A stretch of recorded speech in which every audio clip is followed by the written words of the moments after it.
Bonjour, c'est Bertrand de la chaîne Investir sur le long terme. Alors, j'en profite pour vous faire une vidéo assez courte sur deux actions luxe que j'ai renforcées. Alors, avant de rentrer dans le détail, avertissement, je ne suis pas conseiller financier. Cette vidéo n'a pas pour but de vous proposer un placement financier ou un quelconque conseil d'achat, mais uniquement un but pédagogique et de partage. Vous restez responsable de vos investissements.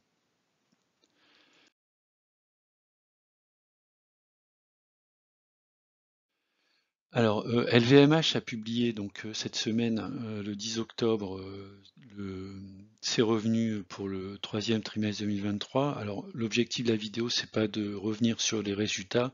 Ils ont été pas mal commentés.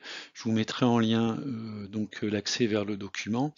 Moi, il y a quelque chose qui m'a intéressé en fait dans la publication des résultats. Alors, même s'ils ont été mal accueillis par le public, les investisseurs. Ce qui m'intéresse de regarder ici, c'est l'exposition en fait à l'Asie. On voit par exemple en 2022 par rapport à 2021, donc il y avait une progression de plus 6% des ventes en Asie, en excluant le Japon. Et puis si on regarde en 2023 par rapport à 2022, en fait on est à plus 11%. Ça veut dire que 2023 sur le troisième trimestre, mais c'est également vrai sur le cumul des 9 mois. Donc LVMH a mieux performé en 2023 qu'en 2022. Alors c'est un élément assez intéressant. Pourquoi? En fait parce que si on regarde par exemple Kering, je vous mettrai également le lien vers une présentation ESG qu'avait fait Kering en 2023. C'est que Kering, d'abord c'est un acteur pure player dans le luxe, donc il n'y a pas, à ma connaissance, il n'y a pas de vin et spiritueux qui a été une contribution négative au niveau des LVMH en 2023. Donc quelque part, Kering a pas cette difficulté puisque c'est un acteur de pur luxe. Et puis le deuxième point aussi, c'est que si on regarde au niveau de Kering, effectivement, on est donc 100% du luxe. Alors, je vous ai mis en haut à droite en fait la liste des marques qui composent en fait le groupe Kering. On peut voir qu'effectivement, donc si je me trompe pas, il n'y a pas de, comment dire, de vin spiritueux. Et puis, si on regarde la répartition du chiffre d'affaires, le moteur en fait de Kering, c'est principalement Asie-Pacifique. Donc, je me dis que si LVMH a publié des chiffres avec une belle progression en Asie-Pacifique, si c'est le cas pour Kering, normalement, les résultats de Kering devraient être bien meilleurs puisque on a à la fois une exposition assez importante sur le marché Asie-Pacifique pour Kering et l'absence également de vins et spiritueux qui était la cause en fait de la sous-performance en fait de LVMH. Alors si on regarde également Kering, ce qui est intéressant de voir, c'est qu'il y a une progression également du dividende de manière assez forte.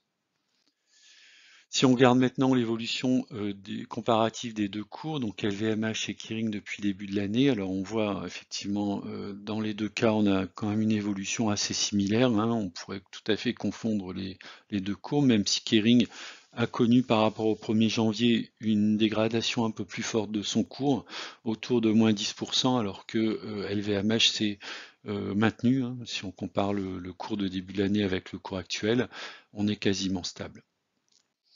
Maintenant, si on regarde les droites de régression, alors LVMH était monté très très haut en fait, donc c'est pas étonnant qu'on puisse voir une correction. Effectivement, sur des plus hauts, on est allé vraiment très très haut. On a une valeur théorique à 556, donc on pourrait tout à fait avoir une continuation de la correction sur LVMH. Si on regarde côté Kering, la correction, elle s'est effectuée depuis ses plus hauts, hein. Ce qu'on peut voir d'ailleurs sur la droite de régression, on peut voir ici que la valeur théorique pour Kering, c'est 508 €. On est à un cours actuellement de 428 €, donc on a bien eu cette correction côté Kering. Donc on pourrait tout à fait peut-être, au lieu d'avoir une poursuite de la correction, peut-être un rebond si Kering, dans sa prochaine publication, sort de très bons chiffres. Alors basé là-dessus, en fait, j'ai renforcé sur LVMH. Donc si on regarde au niveau graphique de LVMH, on a sur les droites de, pardon, sur du Fibonacci, on a une correction à 0,618 qui nous mène à 676,60. Alors on est même descendu un petit peu en dessous. C'est un graphique qui est sur du daily.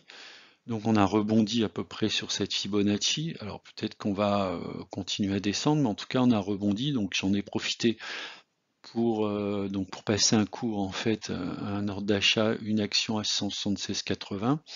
Et puis si on regarde Kering, Kering est sur un support alors qui est relativement fragile, autour des donc dans la tranche 428 460.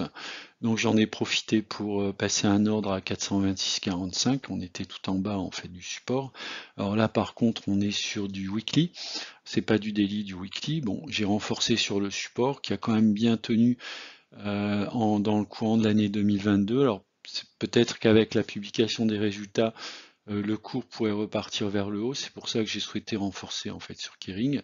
Par contre, si on baisse, on pourra s'attendre à retrouver un support assez costaud autour des, enfin un petit peu en dessous des 400, plutôt 360, 380 en fait.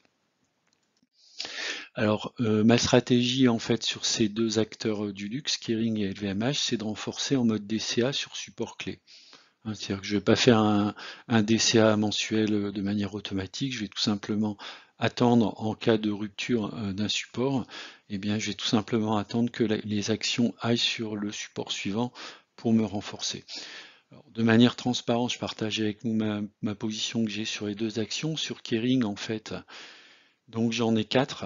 Je suis en légère moins-value de 152 euros avec un PRU de 467 euros. Donc variation par rapport au PRU de moins 8%. Et sur LVMH, en fait, je suis sur un cours moyen de 718 euros. Donc en légère également moins-value par rapport à mon PRU. Vous avez le poids respectif des actions au sein de mon portefeuille. Donc Kering c'est 2,34%, LVMH 2,80. Donc à 2, vous voyez, ça fait à peu près 5% de mon portefeuille. Voilà, c'est la fin de la vidéo. Je vous remercie d'avoir regardé. N'hésitez pas à mettre un commentaire si vous le souhaitez. Je vous dis à une prochaine vidéo.